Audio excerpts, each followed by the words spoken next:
আমরা আমাদের যাত্রা শুরু করে দিয়েছি।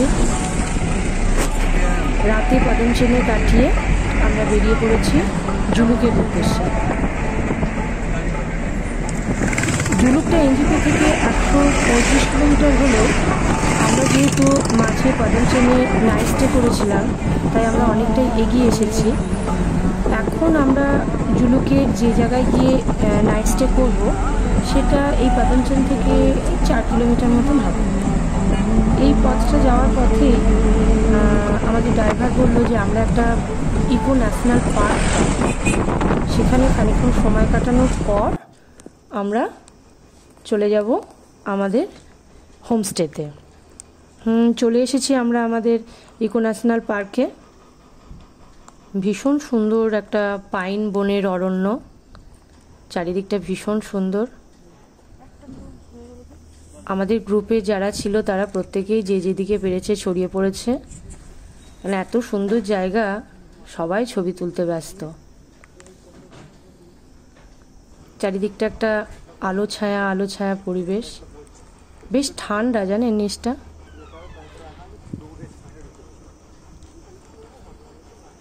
চারিদিকটা একটু ঘুরে দেখছি।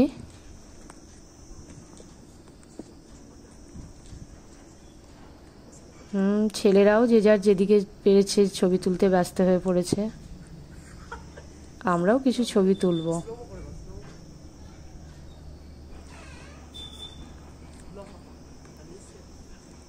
এখানটা বেশ খানিকক্ষণ ঘুরে নেওয়ার পর আমরা আমাদের হোমস্টের দিকে রওনা দেব। পাইন গাছগুলো কি সুন্দর দেখতে লাগছে, চারিদিকে পাহাড়ে ঘেরা।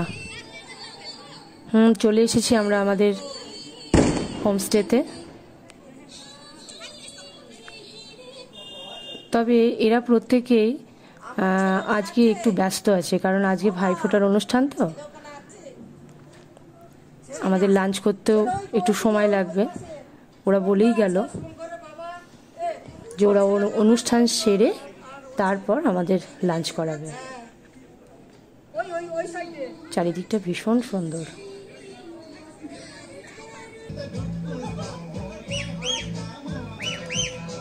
আমাদের লাঞ্চ সারা হয়ে গেছে, ওরা আমাদের লাঞ্চ করিয়ে দিয়ে আবার ওদের অনুষ্ঠানে মেতে উঠেছে। ওই দূরে দেখুন, ওরা নাচ গানের অনুষ্ঠানে ব্যস্ত হয়ে পড়েছে, বাজি ফাটাচ্ছে। এদিকে আবার পশ্চিম আকাশ রাঙা হয়ে উঠেছে, কি সুন্দর লাগছে দেখতে। সূর্য এবার আস্তে আস্তে ডুববে, আকাশে রঙের খেলা। চারিদিকের পরিবেশটা কি মায়াময়। রুমে ঢুকতেই ইচ্ছা করছে না, ঠান্ডাও লাগছে বেশ।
আছে।